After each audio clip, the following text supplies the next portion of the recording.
오늘날 하나님의 말씀은 다니엘서 3장 13절로 18절까지의 말씀입니다. 다니엘서 3장 13절로 18절까지의 말씀을 우리 한 절씩 함께 교독하며 함께 읽겠습니다. 느부갓네살 왕이 노하고 분하여 사드락과 메삭과 아벳느고를 끌어오라 말하며 드디어 그 사람들을 왕의 앞으로 끌어온지라. 느부갓네살이 그들에게 물어 이르되 사드락 메삭 아벳느고야 너희가 내 신을 섬기지 아니하며 내가 세운 금신상에게 절하지 아니한다 하나 사실이냐. 이제라도 너희가 준비하였다가 나팔과 피리와 수금과 사면금과 양금과 상황과 및 모든 악기 소리를 들을 때 내가 만든 신상 앞에 엎드려 절하면 좋거니와 너희가 만일 절하지 아니하면 즉시 너희를 맹렬히 타는 풀무불 가운데 던져 넣을 것이니 능히 너희를 내 손에서 건져내시니 누구이겠느냐 하니 사드락과 메삭과 아벳느고가 왕에게 대답하여 이르되 느부갓네살이여 우리가 이 일에 대하여 왕에게 대답할 필요가 없나이다. 왕이여 우리가 섬기는 하나님이 계시다면 우리를 맹렬히 타는 풀무불 가운데에서 능히 건져내시겠고 왕의 손에서도 건져내리시리이다. 그렇게 하지 아니하실지라도 왕이여 우리가 왕의 신들을 섬기지도 아니하고 왕이 세우신 금신상에게도 절하지 아니할 줄을 아옵소서. 아멘. 기도하겠습니다. 하나님, 오늘 사순절 첫 번째 주일을 하나님 앞에 올려드리며 우리의 신앙의 모습을 회개하기 원합니다.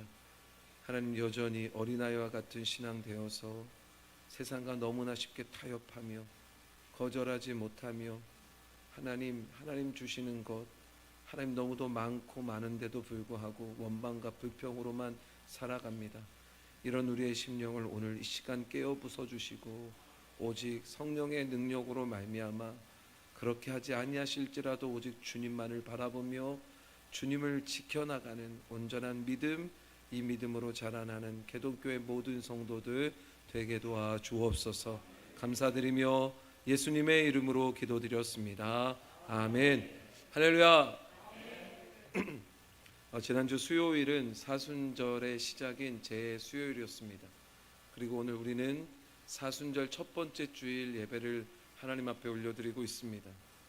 저는 사순절 이 기간이 우리에게 그냥 지나가는 기간이 되지 않았으면 좋겠습니다. 여러분, 이 사순절의 기간을 지내며 우리 개동교회 모든 성도들의 신앙이, 여러분 우리 개동교회 모든 성도들의 영성이 여러분 더더욱 성장하고 자라나게 되기를 주님의 이름으로 축원합니다. 그런 여러분, 이 사순절 기간 그냥 보내지 마시고 일주일에 한 2끼 정도 금식하고 기도하고 여러분 하나님의 그 놀라운 은혜를 함께 깊이 묵상하는, 그래서 우리의 영적 성장이 이 사순절 기간 동안에 이루어지기를 주님의 이름으로 축원합니다. 제가 가끔 연예인들이 교회 다닌다라는 그런 이야기 굉장히 잘 듣습니다. 연예인들이 교회 다니고 신앙생활 한다는 이야기 굉장히 잘 듣고 그들이 어떤 연예인들이 교회 다니고 어떤 연예인들이 교회를 안 다니는지 대충 우리가 많이 알고 있는데, 근데 가끔 제가 이런 연예인들이 굉장히 기이한 행동을 할 때를 봅니다. 과연 저들이 예수를 믿는가라는 생각이 들 정도로 기이합니다.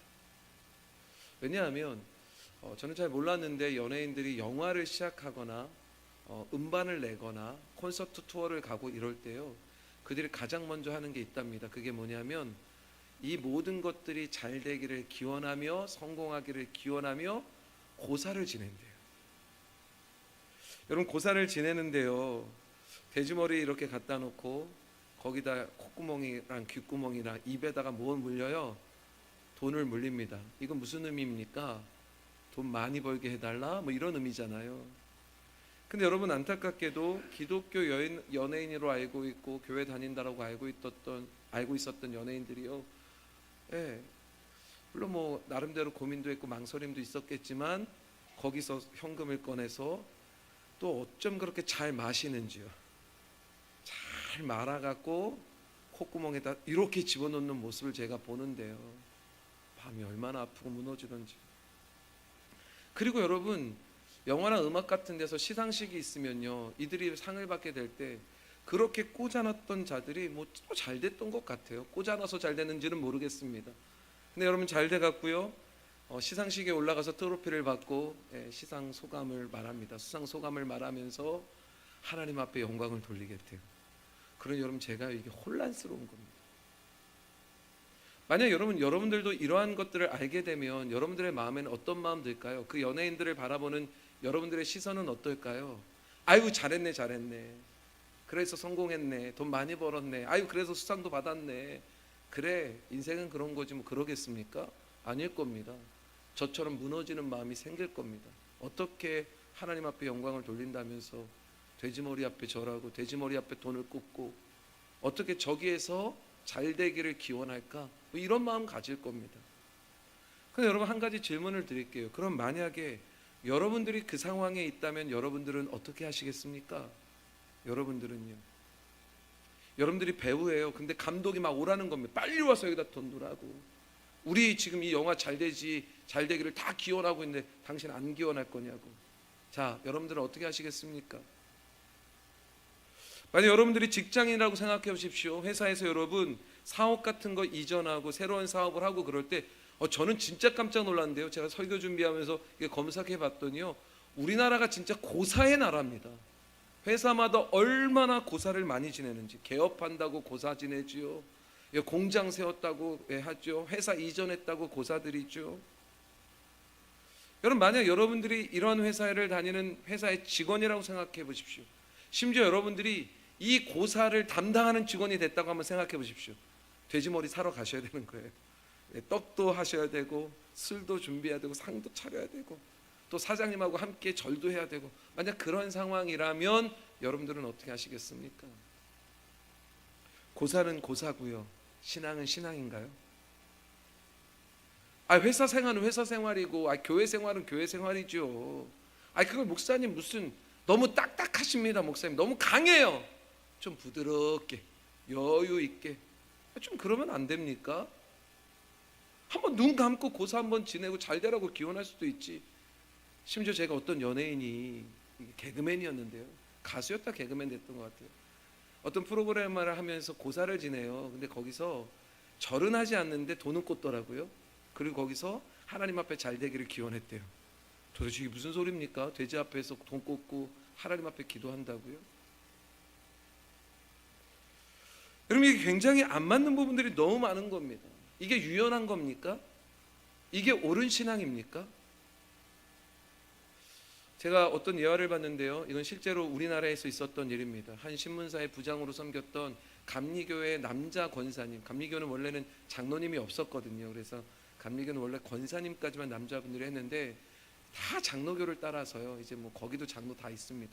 이분이 나중엔 장로님이 되셨는데, 근데 이분이 이제 부장으로 그 회사 신문사의 부장으로 섬기고 계실 때 이분이 감리교 교회 권사님이셨습니다. 그런데 이분이요, 그 신문사에서 일하고 있는데 어느 날 이 신문사가요 굉장히 어려웠나 봐요. 그러니까 사장님이요, 우리 한번 고사 지내자. 그래서 우리 회사 이거 잘 되기를 우리 한번 기원하자. 그래서 회사의 발전을 기원하는 고사를 지내기로 결정합니다. 게다가 이 행사를 누구에게 맡기냐면 이 부장님의 직속 상관에게 맡기는 거예요. 맡긴 겁니다. 당신 이거 한번 진행해 봐라. 그리고 이 직속 상관이 누구에게 맡겼냐면 이 권사님이었던 이 박 권사님이셨거든요. 남자분. 이 박 권사님한테, 박 부장님한테 맡겨버린 겁니다. 그러니 여러분, 이 권사님이요 얼마나 고민에 빠졌을까요? 얼마나 어떻게 해야 될지 고민했을까요? 교회 권사잖아요. 그러니 돼지머리 앞에 절을 해도 되나? 내가 이걸 사도 되나? 안 되겠지? 이런 마음 들지 않았겠습니까? 그리고 결론적으로 이 권사님이요, 아무리 생각해도 자기의 신앙으로는 이거 할 수 없는 거예요. 이거 할 수가 없는 겁니다. 이 결단을 딱 내리고 그분이 고사를 지내는 준비를 하지 않습니다.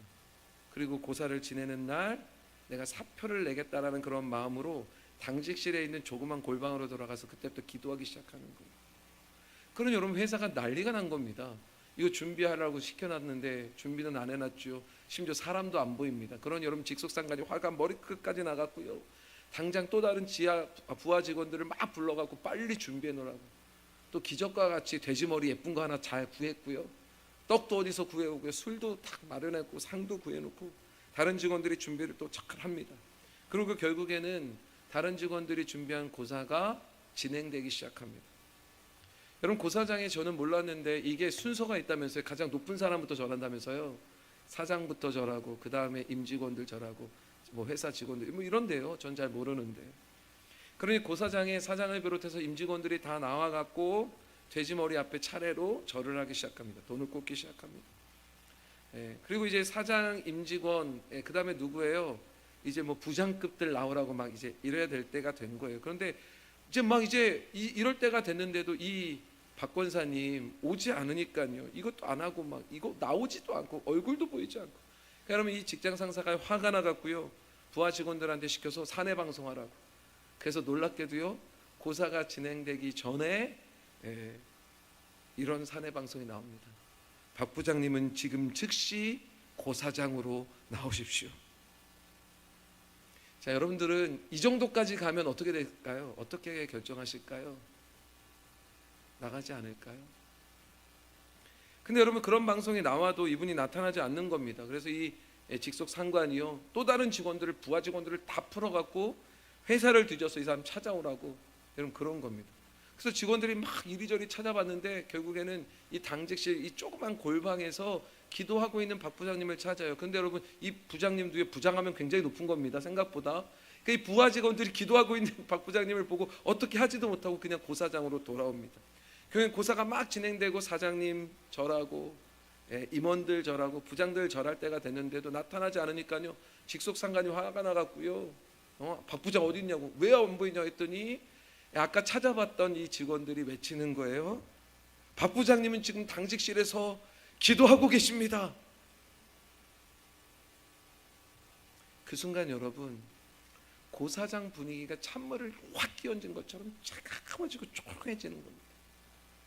그러니 행사를 주관했던 이 직속 상관은 얼마나 화가 났을까요?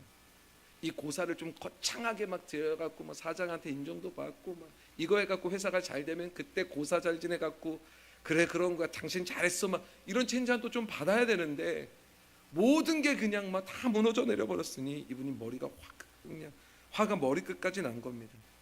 결국에 이 박 부장님이요, 고사가 끝날 때까지 나오지 않고 기도하세요. 그러고 나서 다 끝난 다음에 정리가 되고 이분이 방으로 들어오는데 이 직속 상관이 화가 이만큼 난 겁니다. 근데 그때 전화가 오는 거예요. 사장님한테 전화가 왔어요. 박 부장 내 방으로 올려보래.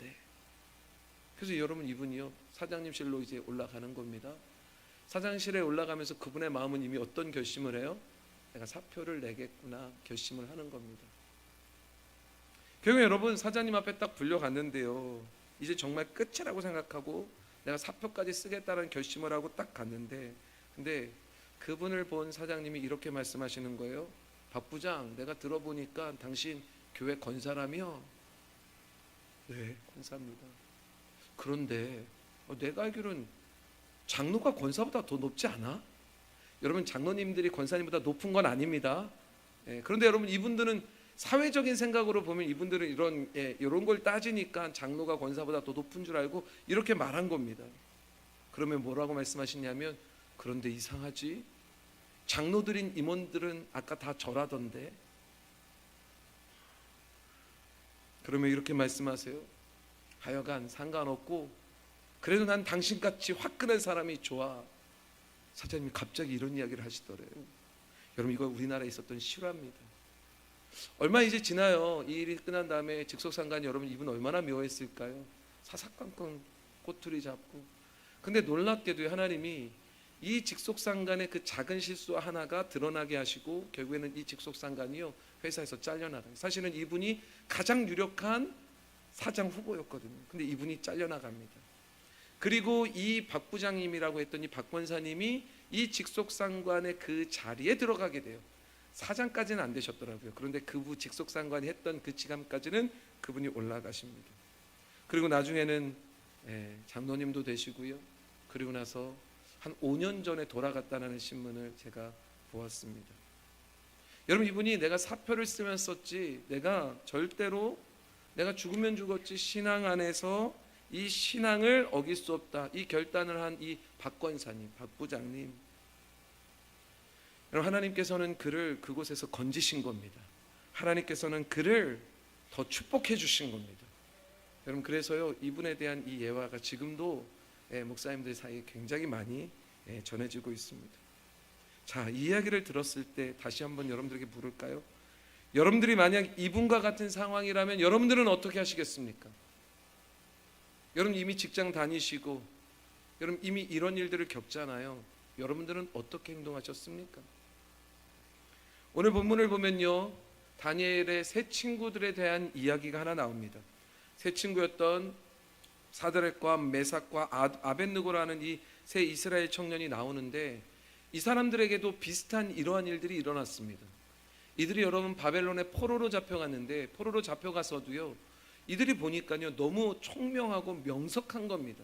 그래서 여러분 이 바벨론의 왕의 마음에 쏙 드는 거예요. 그래서 여러분 이 바벨론 왕이요, 이들을 굉장히 중요한 부서에 계속 일을 시킵니다. 그러다 어디까지 가냐면 이들이요 한 지역을 담당하는 굉장히 높은 자리까지 올라갑니다. 그런데 여러분 이들은 유대인들이란 말이에요. 포로란 말입니다.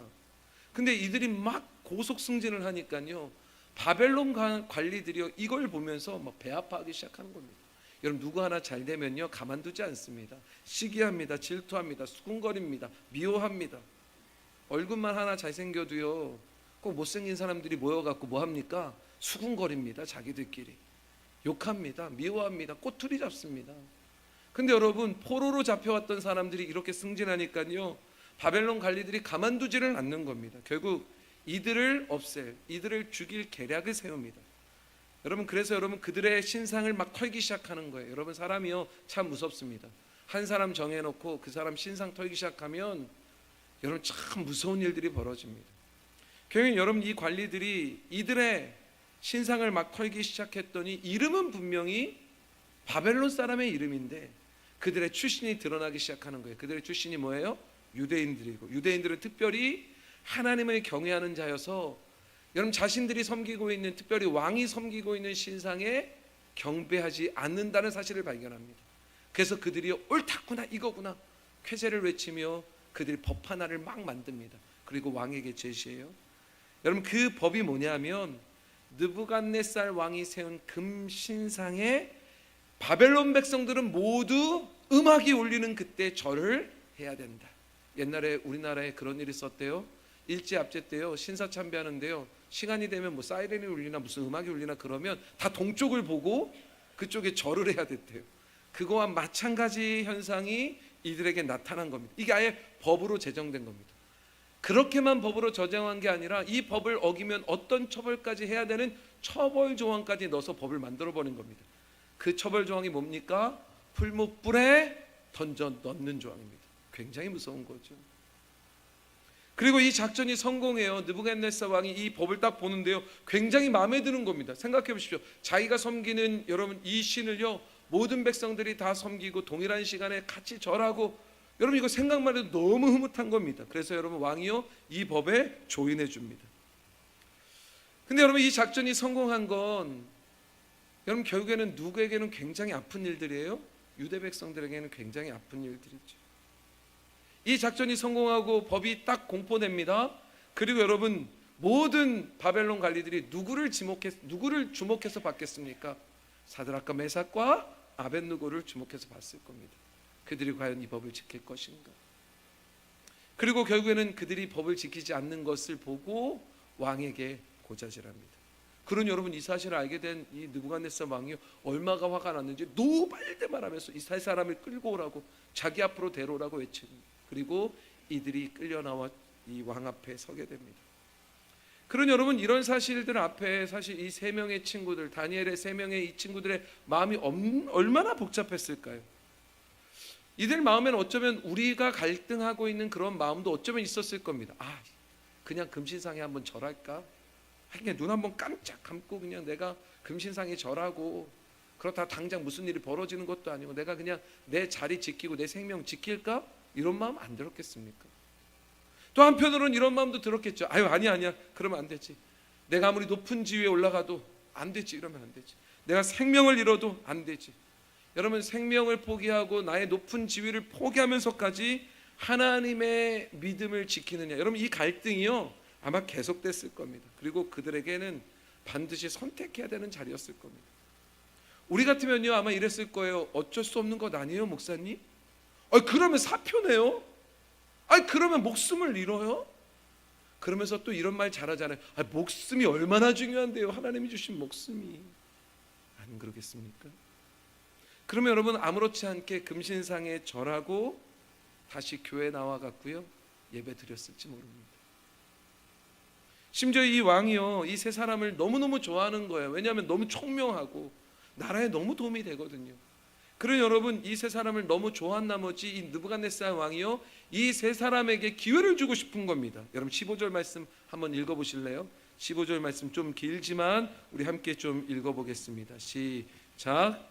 이제라도 너희가 준비하였다가 나팔과 피리와 수금과 삼면금과 양금과 생황과 및 모든 악기 소리를 들을 때 내가 만든 신상 앞에 엎드려 절하면 좋거니와 너희가 만일 절하지 아니하면 즉시 너희를 맹렬히 타는 풀무불 가운데에 던져 넣을 것이니 능히 너희를 내 손에서 건져낼 신이 누구이겠느냐 하니. 여러분 이 느부갓네살 왕이요 세 친구들에 대해서 죄를 묻지 당장 죄를 묻지 않고 원래 딱 그러면 당장 그냥 죽여야 되는데 너무 좋아하니까요 당장 죄를 묻지 않고 기회를 줍니다. 이제라도 저 신상에게 절을 하면 너희를 살려주겠다. 여러분 무슨 나는 관대하다, 난 자비한 자다 이런 마음으로 그들에게 자비를 베풀어 줍니다. 그래서 악기 연주 소리가 들리거든 모든 백성들이 하는 것처럼 자기가 만든 그 어마어마한 신상 그 우상에게 절하라고 말합니다. 그리고 뒤에 꼭 하나를 남겨놔요. 절하지 않으면 죽일 거야. 맹렬히 타는 풀무불에 던져 넣을 것이라고 협박까지 섞은 이야기를 던집니다. 인간적으로 생각해 보면요 당장 잡아 죽이지 않는 것만으로도 굉장히 기회를 주는 것만으로도 굉장히 이 왕에게 호감이 갈 겁니다. 그렇지 않습니까? 자신들에게 기회를 주는 이 왕이 얼마나 고맙습니까? 여러분 그 순간 세 친구 앞에 보이는 현실은요 눈에 보이지 않는 하나님이 아니라 당장 눈에 보이는 권력, 힘, 자신들의 생명을 좌지우지할 수 있는 여러분 그 사람, 여러분 그 왕의 권세가 눈에 보인단 말입니다. 하나님의 권세는 보이지는 않아요. 근데 왕의 권세가 여기 지금 막 보이는 겁니다. 그러니 우리 같으면 어떤 결정을 하겠냔 말입니다. 근데 여러분 이 세 친구요 세상에서 가장 큰 권세를 가지고 있다는 이 느부갓네살 왕, 바벨론 시대에 가장 번성한 가장 힘이 세었던 지금의 트럼프 같은 사람. 근데 여러분 그 바벨론 왕 앞에 조금도 자신들의 믿음, 그 믿음이 흔들리지 않고 그들이 그 바벨론 왕 앞에 이렇게 얘기합니다. 여러분 16절을 보십시오. 16절 함께 읽어볼까요? 시작. 사드락과 메삭과 아벤느고가 왕에게 대답하여 이르되 느부갓네살이여 우리가 이 일에 대하여 왕에게 대답할 필요가 없나이다. 우리 같으면요 이미 이런 얘기 들으면 이미 발이 갔을 겁니다. 절하러 가고 있습니다 뭐 이런 얘기 했을 겁니다. 그런데 여러분 그들이요 느부갓네살 왕에게 뭐라고 말합니까? 세 친구가요 신상 앞에 절하는 거, 우상 앞에 절하는 건 우리가 전혀 타협할 문제가 아니다. 이건 우리가 당신에게, 왕인 당신에게 대답할 가치도 없는 일이다. 얼마나 멋있는 이야기를 하는지 몰라요. 여러분 과연 우리는 이런 말을 할 수 있는 신앙이 있을까? 돌이켜보면 참 부끄럽다는 생각이 너무 듭니다. 당장 우리는 예배보다요 당장 우리는 세상이 더 중요한 삶을 산단 말입니다. 예배를 포기해서라도 돈을 벌고 싶은 게 우리의 마음이에요. 우리는 하나님 앞에 나와서 하나님 앞에 하나님의 뜻대로 살기보다는 여러분 하나님의 뜻도 좋지만 세상의 뜻과 적당히 타협하면서 세상의 뜻도 좀 따라가고 하나님의 뜻도 따라가면서 특별히 하나님은 내가 세상에서 무언가 할 때마다 잘 되게 해주시는 그런 분으로 여기고 싶단 말입니다. 여러분 우리는 어떻게 해서라도 기도하는 시간에 모이고 기도하기보다는 어떻게 해서라도 세상에서 잘 되는 그 유익을 바라는 자들이 우리란 말입니다. 그런데 여러분 우리가 이런 고백을 할 수 있겠습니까? 회사에서, 사업체에서, 가정에서 이런 일을 할 수 있겠습니까? 없는 거죠. 그래서 저는요, 신앙생활에는 이 믿음의 단계가 있다라는 생각을 합니다. 물론 이제 여러 가지 성경 말씀을 보면 이 발목에서 오는 신앙, 무릎에서 오는 신앙, 허리에서 오는 신앙, 잠기는 신앙 뭐 이렇게도 표현하지만, 오늘 저는 이 말씀을 통하여 우리에게 우리의 믿음의 단계가 있음을 깨닫게 되어지기를 원하고, 그 단계 속에서 우리 회개하고 이 단계가 더더욱 자라나는 놀라운 은혜가 이 사순절 기간 동안 우리 개동교회 모든 성도들에게 있기를 주님의 이름으로 축원합니다. 먼저 어떤 단계가 있냐면, 우리가 신앙생활 하면요, 물론 이거는 신앙생활의 연수와는 전혀 상관없습니다. 연수가 많다고 뭐 신앙이 좋습니까? 그건 아니에요. 연수가 적어도요, 오직 주님만을 의지하는 이런 다니엘의 새 친구와 같은 믿음을 가진 분들도 있습니다. 근데 여러분, 연수가 오래됐지만 여전히 어린아이와 같은 신앙을 갖는 분들이 얼마나 많은데요. 그러면 과연 가장 신앙의 낮은 단계가 과연 어떤 단계일까? 저는 가장 먼저 이런 단계라고 생각해요. 타협하는 단계입니다. 여러분, 우리가 신앙생활을 하기는 하지만 세상과 자꾸만 타협하는 거예요. 여러분, 신상에게 절하면 살려주고 절하지 않으면 죽이겠다고 말합니다. 그러면 당연히 우리는 어떤 결정을 내립니까? 여러분, 결정권이 있잖아요. 그냥 죽이는 것도 아니래요. 얼마나 고맙습니까? 우리에게 결정권을 주니까요. 그런 여러분, 타협하는 거예요. 적당히 타협해서, 신앙도 중요하지만 세상에서 사는 것도 중요해. 그러면 여러분, 타협하는 겁니다. 느부갓네살 왕의 이 협박을 받으면서 놀랍게도 이 협박은 다른 게 아니었습니다. 타협이었습니다. 너희들에게 타협안을 제시한다. 그리고 사드락, 메삭, 아벳느고 이 타협을 들으며 그들도요, 분명히 타협안에 가결할 수도 있었을 겁니다. 그것도 좋겠네요. 신앙생활도 중요하지만 여기도 중요하지요. 내 생명도 중요하지요. 근데 여러분, 사드락과 메삭과 아벳느고는요, 이 왕의 타협안, 이 제의를요, 단칸에 거절합니다. 타협하지 않습니다. 근데 많은 경우 우리가 신앙생활하면서 우리의 모습은 어떻습니까? 우리가 신앙생활한다며 연수가 많아지면 신앙이 굉장히 좋은 것처럼, 심지어 우리가 연수가 많아지면 막 직분도 주니까요, 직분 있으면 우리가 굉장히 신앙이 높은 것처럼, 많은 것처럼, 교회 안에서는 굉장히 능력 있는 것처럼, 믿음 있는 것처럼 말하지만, 막상 이런 순간에 우리의 모습들을 보면 어떻습니까? 우리요, 타협하는 이 안에 사인하는 분들이 굉장히 많습니다. 그렇게 신앙생활하는 분들이 많은 거죠. 세상에 살아가면서 나에게 손해가 있다면, 세상에 살면서 나에게 조금이라도 불이익이 있다면, 내가 좋아하는 것 이거 잃어버릴 수 있다면, 하나님이 싫어하는 것 명확하게 알고 하나님이 기뻐하시지 않는 것 명확하게 알고 있지만, 그럼에도 불구하고 우리는 타협 안에 사인합니다. 너무나 당연하게 세상과 타협하고 그렇게 신앙생활을 오래오래 하며, 세상에 그 타협하자는 그 속삭임이 이제는 너무나 당연한 이야기들이 되어버리는 거예요. 심지어 여러분, 이 타협안을 가지고 합리화합니다. 그래서 여러분, 이 합리화를요, 누구에게도 하냐면 우리 자녀들에게도 합리화를 가르칩니다. 우리의 자녀들, 여러분 교회 젊은이들에게도 가르칩니다. 그렇게 딱딱하게 신앙생활할 필요 없어. 그런다고 누가 알아주냐? 적당히 타협하면서, 교회도 뭐 빠질 거면 좀 빠져도 되고, 여행도 가도 괜찮고, 뭐 다 괜찮아. 그러나 예배는 좀 드려. 그래도 좀 기도는 좀 해. 타협하는 겁니다. 여러분, 지금도 사단은 우리를 계속 유혹합니다. 여러분, 사단이요, 우리를 악한 죄악으로 이끌고 가는 모습이요, 무슨 굉장히 강제로 우리를 세상에서 막 악한 곳으로 끌고 가고 세상으로 끌고 가고 막 이런다고 생각하지 마십시오. 사단이 여러분, 아담과 하와를 유혹했을 때부터 지금까지 했던 일은 다른 게 아닙니다. 타협안을 제시하는 거예요. 타협안을 계속 제시합니다. 타협을 시도하는 겁니다.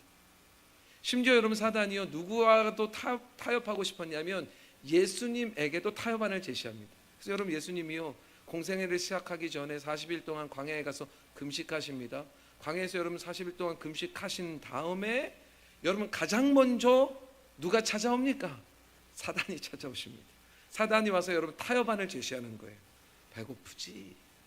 야, 신앙생활도 먹고 살려고 하는 건데, 야, 먹고 해. 먹고 해가 되는 거죠. 야, 너 그래도 기도하면 이렇게 뭔가 받쳐주는 것 아니야? 그러니까 좀 막 살다가도 그냥 교회 한번 갔다 오면 하나님이 너 보호하시고 지키시고 인도할 거야. 그러니까 세상에서 막 그렇게 살다가도 그냥 교회만 한번 가. 괜찮아. 천사가 지켜줄 거야. 나한테 한번 절해봐.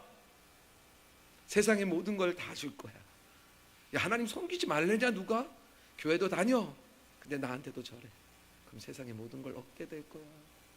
타협안을 제시합니다. 그러니까 여러분, 사단이 하는 일은 다른 일이 아니더라고요. 계속 우리에게 속삭이는 거예요. 타협안을. 이 상황 가운데서 타협안. 여러분, 애굽의 보디발의 아내였던 여러분, 보디발의 아내가 여러분 요셉에게 계속 동침을 요구합니다. 동침을 요구했던 거는요, 결국에는 그냥 요구하지 않았을 겁니다. 여러 가지를 제시했을 겁니다. 너 나랑 한번 잠자리 하면 내가 너한테 좋은 밥도 줄 거고 좋은 자리도 줄 거고 너가 뭐만 한다고 하면 내가 다 허락해 줄 거고 굉장히 많은 타협안을 제시했을 겁니다. 근데 여러분, 요셉이 어떡합니까? 단호하게 그 타협안을 거절합니다. 심지어 어떻게까지 거절하냐면요, 급하니까요 겉옷을 막 벗어버리고 이 양복 벗어버리고 막 붙드는데도 막 그냥 달려갑니다. 도망갑니다. 거절의 표시를 합니다. 여러분, 안타깝게도 오늘날 우리들은요 스스로 타협안을 내는 경우들도 있습니다. 타협안을 들으면 굉장히 심사숙고해서 그 타협안에 사인하고 그 타협안이 굉장히 좋은 타협안이라고 스스로 자위하는 경우들도 굉장히 많습니다. 그러나 타협하는 신앙생활은요 결코 온전한 올바른 신앙생활이라고 말할 수 없습니다. 이 단계에 머물러 있다면 이건 신앙생활 아무리 오래 했다 하더라도 하나님이 원하시는, 하나님이 기뻐하시는 여러분 그런 신앙생활은 아닙니다. 여러분, 우리요 이 타협하는 단계에서 벗어나야 합니다. 여러분, 우리의 신앙생활이요 반드시 자라나야 합니다. 성장해야 합니다. 여러분, 저는 이 사순절 기간이요 그냥 지나가는 기간이 아니라 우리의 신앙이 타협했던 신앙에서 성장하여 거절할 수 있는 복된 신앙으로 나아가기를 주님의 이름으로 축원합니다. 그래서 두 번째 신앙의 단계는 타협하는 신앙에서 우리가 좀 신앙이 자라나면 그 다음에는 거절하는 단계가 돼요. 이게 분명히 나에게 손해볼 게 보여요. 이게 나에게 분명히 불이익이 될 게 보여요. 그런데 여러분, 이게 하나님이 기뻐하시지 않는 일을 너무너무 잘합니다. 설교 말씀을 통해서도 성경 공부를 하면서도 기도하면서도 여러분 깨달아요. 하나님 이거 기뻐하시지 않는구나. 그러니 여러분 뭐합니까? 이런 유혹에 거절하는 단계가 오는 겁니다. 여러분, 여러분들이 높아지면 높아질수록요 뇌물 받을 가능성이 많아요. 누가 하나 탁 찔러주면서 아유 한 번만 해줘, 밥 한 번 먹자, 대접받고 골프 접대받고 술집에서 여자 끼고 접대받고 엄청난 제의와 엄청난 회유들이 굉장히 많이 올 겁니다. 근데 여러분, 우리가 믿음의 사람이면 우리의 믿음이 타협하는 신앙으로 머물러 있는 것이 아니라 여러분 우리의 신앙이 자라나면 성장하면 그래서 거절하는 신앙까지 가면 아무리 그런 회유가 오고 제의가 오고 그런 유혹이 와도 뭐합니까? 남들이 아무도 모르는 거여도 그래도 하나님 하신다라는 그 믿음이 있기에 우리 뭐합니까? 거절할 수 있는 그 부정을 거절할 수 있는 믿음이 우리에게 생기는 겁니다. 요셉이 그랬습니다. 여러분, 시위대장 이 보디발의 아내가 그렇게 집요하게 유혹하면서 타협안을 계속 제시합니다. 한두 번 아니었을 겁니다. 심지어 여러분, 요셉 알았어요. 이 안을 거절하면 거절할수록 내가 어떤 시련을 당하고 어떤 어려움을 당할지 예상했습니다. 그런데도 불구하고 그는 어때요? 거절합니다. 왜냐하면 이 일이 하나님이 기뻐하시지 않는 일임을 그는 알기 때문에 그렇습니다. 그래서 여러분, 요셉이요 보디발의 아내에게 굉장히 담대하게 거절하며 이렇게 말해요. 그가 어떻게 거절했는지 우리 함께 좀 읽어볼까요? 창세기 39장 9절 말씀 보십시오. 39장 9절 말씀 하반절을 보면 이렇게 말씀하세요. 그런즉 내가 어찌 이 큰 악을 행하여 하나님께 죄를 지으리까? 누구에게 죄를 진다고요? 하나님께 죄를 지으리까 선포하는 겁니다. 여러분, 사드락과 메삭과 아벳느고도 마찬가지였습니다. 동일했습니다. 그들은 지금 그들 앞에 풀무불이 있는 것을 너무너무 잘 압니다. 여러분, 그럼에도 불구하고 그들은 우상에게 전하는 것을 단호하게 거절합니다. 심지어 여러분, 그 왕에게 어떻게까지 얘기하냐면 우리가 이것에 대해서 말할, 왕에게 대답할 필요조차도 못 느낀다며 단호한 거절을 표현합니다. 우리는 거절하더라도 어설프게 또 혹시 그 사람이 마음 상해서 내가 어려움 당하지 않을까 대충 넘기잖아요. 근데 아니요, 단호하게 이건 말할 가치도 없습니다. 지금 풀무불이 여러분 앞에 있는데도 불구하고 말 여러분, 우리가 신앙생활을 하면서 친구들도 만나고 회사 생활도 하고 여러 가지 여러분 삶의 모습 가운데 신앙적이지 않은 일들을 유혹하는 일들이 얼마나 많습니까? 제가 목사 아들이잖아요. 목사 아들이니까요, 친구들이 오히려 더 유혹하더라고요. 예전에 야 괜찮아, 우리 다 하는데 왜 너 뭐 목사 아들이라고 안 하는 거야? 뜨면서 말입니다. 그래서 안타깝게도 전 넘어간 적도 있어요. 근데 회개해요, 회개. 그걸 거절하지 못한 거, 친구들을 잃을까 봐, 친구들한테 왕따가 될까 봐, 나 혼자 남을까 봐 거절하지 못했던 제 자신이 얼마나 부끄러운지 모릅니다. 근데 여러분, 사드락과 메삭과 아벳느고는요, 너무나 필요조차, 내가 대답할 필요조차도 없다며 거절하며 단호하게 그 거절의 의사를 선포합니다. 여러분, 우리가 만약에 가정에서나 직장에서나 학교에서나 우리에게 지금 단호하게 하나님이 기뻐하시지 않는 일이라면 단호하게 거절하는, 내가 그 사람하고의 관계, 그 사람이 상처받고 그 사람이 나에게 어렵게 하고 뭐 이런 것 떠나서 하나님이 기뻐하시지 않기 때문에 거절하는 이 단계까지 간다면 여러분들은 바른 신앙의 단계로 들어온 겁니다. 굉장히 좋은 겁니다. 근데 그것으로 끝도 아니에요. 이 신앙생활은요, 그럼에도 불구하고 내가 어려움을 당하고 내가 분명히 왕따가 될 수도 있고 내가 세상에서 내 불이익을 당할 걸 알지만 그럼에도 불구하고 하나님이 기뻐하시지 않는 일을 하면 우리는 어려움 당하고 심판 당하고, 하나님이 기뻐하시는 일을 하면 하나님이 확실히 우리를 보호하시고 지키시고 인도하신다라는 확신도 있어야 됩니다.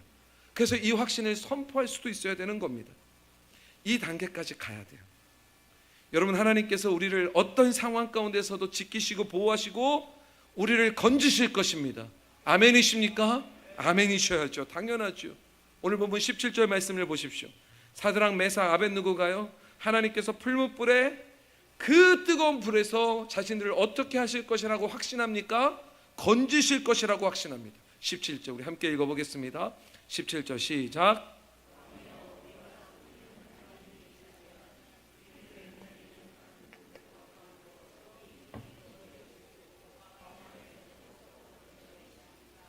여러분, 대단한 믿음 아닙니까? 하나님이 그 풀무불에서도 우리를 건지실 겁니다. 당신이 지금 우리를 협박하고 그렇지만 왕의 손에서로도 우리를 건지실 것입니다. 여러분, 이 믿음이 있는 겁니다. 확신이 있는 겁니다. 여러분, 이렇게 확신이 있는 믿음은 결국에는 이런 믿음이에요. 의심하지 않는 겁니다. 굉장히 성숙한 믿음이죠. 여러분, 우리가 신앙생활을 하면서 확신하지 못하고 의심하는 여러분 이런 모습이 얼마나 많은지 몰라요. 여러분, 우리가 확신하고 있다고 입으로는 아멘하지만 막상 마음에서는 의심하는 경우가 얼마나 많은데요. 하나님이 여러분들의 병을 치료하실 줄로 믿습니다. 우리는 이 확신도 없나 봐요. 하나님이 여러분들의 이 어려움을 해결해 주실 줄로 믿습니다. 근데 여러분, 아멘 했는데 그러면서도 의심하는 거예요. 에이, 의사가 아니래. 아니야, 하나님도 이건 안 돼. 여러분, 그런데 안타깝게도 이렇게 의심하는 신앙이 얼마나 좋지 않은 신앙인지 야고보서를 통해서 우리에게 말씀하시는데, 야고보서 1장 6절로 7절 말씀을 보면 이렇게 말씀하세요. 우리 함께 좀 읽어보겠습니다. 야고보서 1장 6절로 7절 시작. 즉 믿음으로 구하고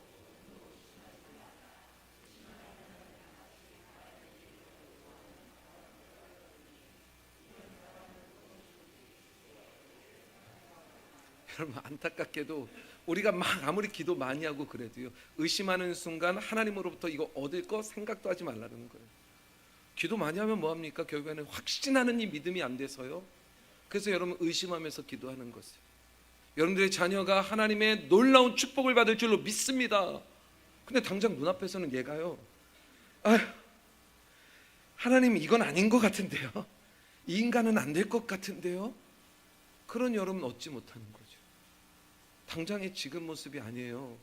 하나님의 약속이에요. 하나님 우리의 자녀를 반드시 보호하시고 지킬 것이라는 이 확신을 가지고 하나님 앞에 기도하면 하나님이요, 반드시 그 놀라운 역사를 이루십니다. 우리가 의심하지 않고 확신하는 자에게 하나님의 역사가 나타나더라고요. 그런데 여러분, 우리가 주변의 상황과 여건이 안 좋으니까요, 기도는 하는데 의심해요. 여러분, 그러나 주변의 상황과 환경이 아무리 좋지 않더라 하더라도 우리 하나님을 믿는 자들 아닙니까? 우리의 믿음이요, 하나님의 약속을 확신하며 의심하지 않는 믿음으로 나아가면 여러분, 놀라운 일들이 벌어질 겁니다. 불못불에 들어간다 할지라도 전혀 데이지 않을 거예요. 상하지 않을 겁니다. 우리 이 단계로까지 나아가야 돼요. 그러나 여러분, 이 단계도 끝이 아니에요. 이 단계에서 머물러 있으면 안 됩니다. 우리여 반드시 그 다음 단계로도 나가야 되는데, 그래야만 하나님을 온전히 기쁘시게 하는 복된 성도가 되는데, 그 단계가 어떤 단계일까? 오늘 설교 제목의 단계입니다.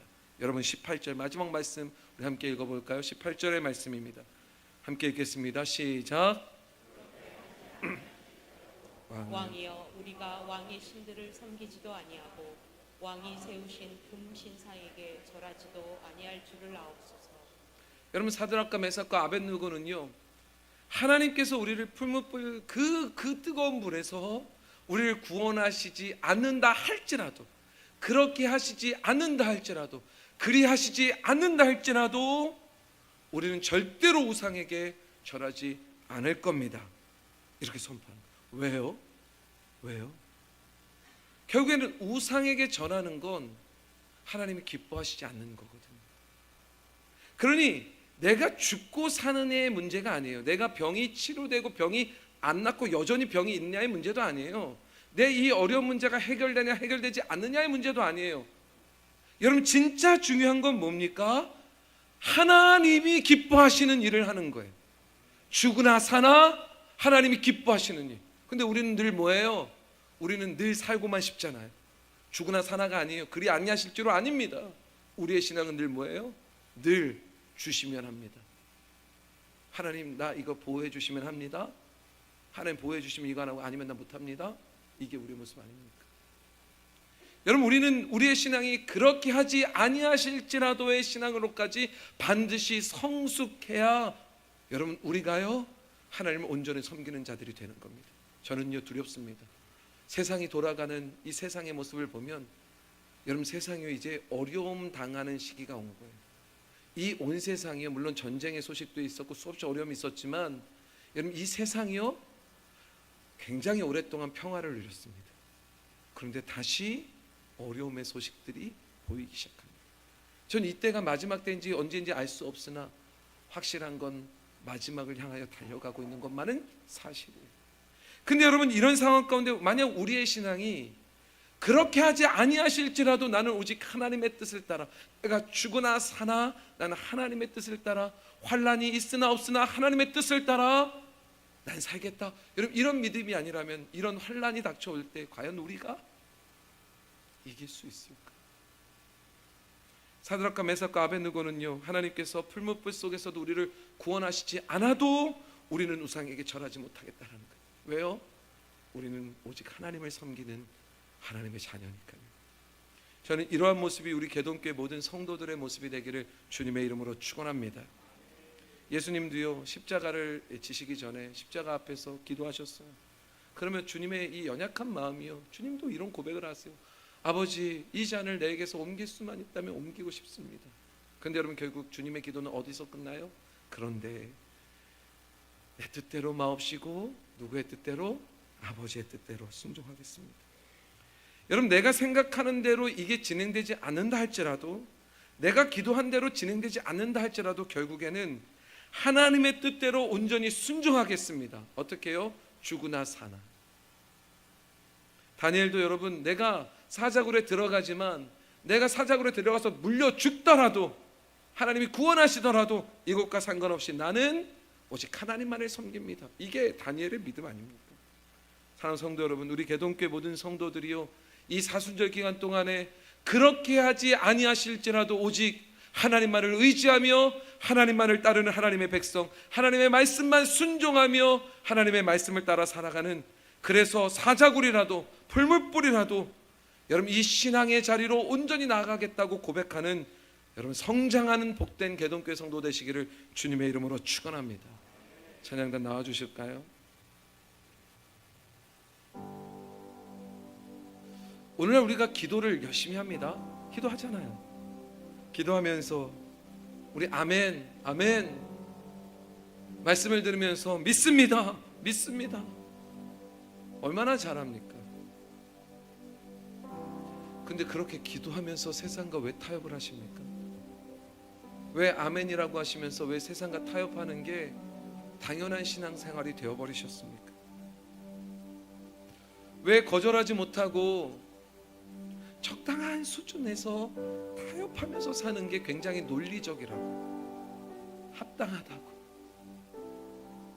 왜 그렇게 사는 우리의 신앙이 되어버렸을까요? 왜 우리는 기도하면서도 아멘하면서도 믿는다 하면서도 그렇게 외치면서도 왜 우리는 자꾸만 확신하기보다는 의심할까요? 당장 내 눈앞에 보이는 변화 없는 모습을 보면서 왜 자꾸만 의심하는 마음이 들까요? 왜 이루어지지 않는다고 자꾸만 우리는 불평하고 원망할까? 왜 그럴까요? 여러분, 우리의 신앙의 연수가 하루하루 늘면 는다고 여러분 우리의 신앙이 그냥 자라는 건 아닙니다. 여전히 10년, 20년, 30년, 40년, 50년 죽기 전까지도 여전히 타협하는 신앙생활로 마무리하는 분들도 많습니다. 그런데 여러분, 우리의 신앙이 거기서 머무르면 안 됩니다. 여러분, 온전한 신앙의 고백으로, 성장한 신앙의 고백으로 여러분 그 죽음 앞에서도 그 왕에게 선포했던 여러분 이 다니엘의 세 친구의 고백들처럼, 그리고 하박국 선지자의 고백처럼 우리요 그렇게 하지 아니하실지라도 우리는 여호와로 인하여 기뻐하고 여호와 하나님의 말씀을 지키는 것으로 기쁨으로 여러분 이 마지막 우리의 삶을 내어놓을 수 있는 여러분 복된 우리 개동교회 성도 되기를 바랍니다. 하박국 선지자의 고백이 어떤 고백인지 너무나 잘 아시잖아요. 비록 무화과 나무가 무성하지 못하며 포도나무에 열매가 없으며 감람나무에 소출이 없으며 밭에 먹을 것이 없으며 우리에게 양이 없으며 외양간에 소가 없을지라도 나는 여호와로 말미암아 뭐한대요? 즐거워한대요. 나는 구원의 하나님으로 말미암아 기뻐한대요. 여러분, 이미 우리에게 구원의 은혜 주셨잖아요. 아멘이시죠? 여러분, 우리 죽으면 천국 갑니다. 주님 오시면 우리 천국 갑니다. 그러니 이 세상에서 당하는 고난, 환난, 이 세상의 모든 것, 여러분 여기에 우리의 마음이 타협하는 마음, 거절 못해갖고 또 타협하고 논리적으로 합리화, 이런 마음이 아니라 우리 선포합시다. 이건 우리가 말할 가치도 없다. 우리는 오직 하나님의 뜻을 따라 오직 하나님만 섬기며 산다.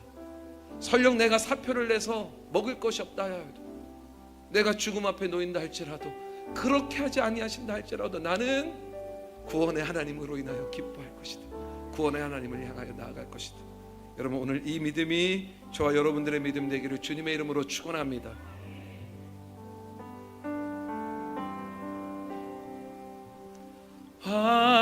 환난과 비박 중에도 성도는 신앙 지켰네. 이 신앙 생각할 때에 기쁨이 충만하도다.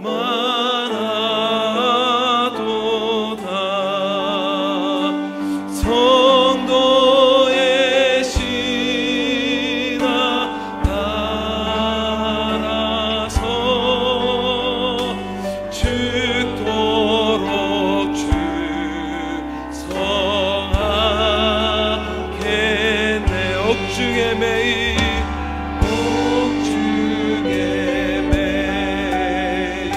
성도다. 양심은 자유 얻었네. 우리도 고난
우리 개동교회 모든 성도들의 신앙의 단계가 하나님 타협하는 어린아이와 같은 신앙의 단계로 머물고 그 신앙으로 마지막을 맞이하지 않게 하여 주옵소서. 하나님, 거절하는 단계로 우리의 신앙이 이번 사순절 기간에 자라나기 원합니다. 하나님, 의심하지 않고 확신하는 단계까지 하나님 더욱 자라나기 원합니다. 하나님, 그렇게 하지 아니하실지라도 오직 여호와 하나님의 말씀을 붙들며 우리를 구원의 자리로 인도하신 여호와 하나님만으로 기뻐하는 하나님, 가장 귀한 이 자리까지 우리 개동교회 모든 성도들의 신앙이 자라나기를 원하오니 하나님이 놀라운 축복의 은혜가 우리 개동교회 모든 성도들에게 있게 하여 주옵소서. 감사드리며 예수님의 이름으로 기도 올려옵나이다. 아멘.